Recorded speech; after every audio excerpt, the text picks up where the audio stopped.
ದಿಕ್ಸೂಚಿ. ಇದು ನೋಡ್ರಿ, ಯಾವ ಕಡೆನೇ ಅಲ್ಲಾಡ್ಸಿಟ್ರು ಕೂಡ ಮತ್ತೆ ಏನು ಮಾಡುತ್ತೆ, ಅದು ಎನ್ ಮತ್ತು ಎಸ್ ದಿಕ್ಕುಗಳಿಗೆ ನಿಲ್ಲುತ್ತೆ. ತಡ್ರಿ, ಅದು ಡೈರೆಕ್ಷನ್ ಕರೆಕ್ಟಾಗಿ ಒಂದು ದಿಕ್ಕಿಗೆ ನಿಲ್ಲೋದವ್ರು ನೋಡ್ರಿ. ಉತ್ತರ ಮತ್ತು ದಕ್ಷಿಣಕ್ಕೆ ಟ್ರೈ ಮಾಡ್ತಾ ಇದೆ. ಉತ್ತರ ದಕ್ಷಿಣವಾಗಿ ನಿಲ್ಲುತ್ತಲ್ವಾ? ನೋಡೋಣ, ನೀವು ಪೂರ್ವ ಪಶ್ಚಿಮಕ್ಕೆ ಇಡ್ರಿ ಅದನ್ನ. ಮತ್ತೆ ಏನಾಗ್ತಿದೆ ನೋಡ್ರಿ, ಟ್ರೈ ಮಾಡ್ರಿ ನಿಲ್ಲಿಸ್ಲಿಕ್ಕೆ.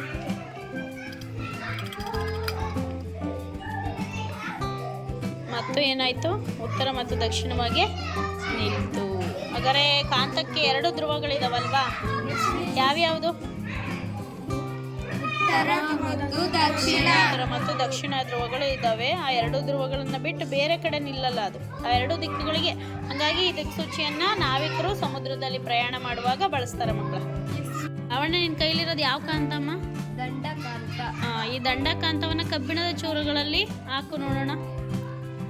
ಪೂರ್ತಿ ಹಾಕು, ಪೂರ್ತಿ.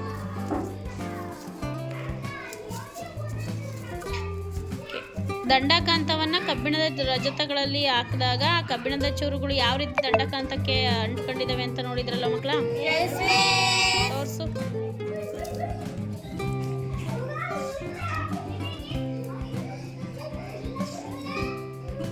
ನೋಡ್ರಿ, ಧ್ರುವ ಪ್ರದೇಶ. ನಿನ್ನ ಹತ್ರನೂ ಒಂದು ದಂಡಕಾಂತ ಇದೆಯಲ್ಲ, ನೋಡೋಣ. ಅದನ್ನ ನೀವು ಹಿಂದೆ ಬರ, ಆ ಚೂರುಗಳೆಲ್ಲ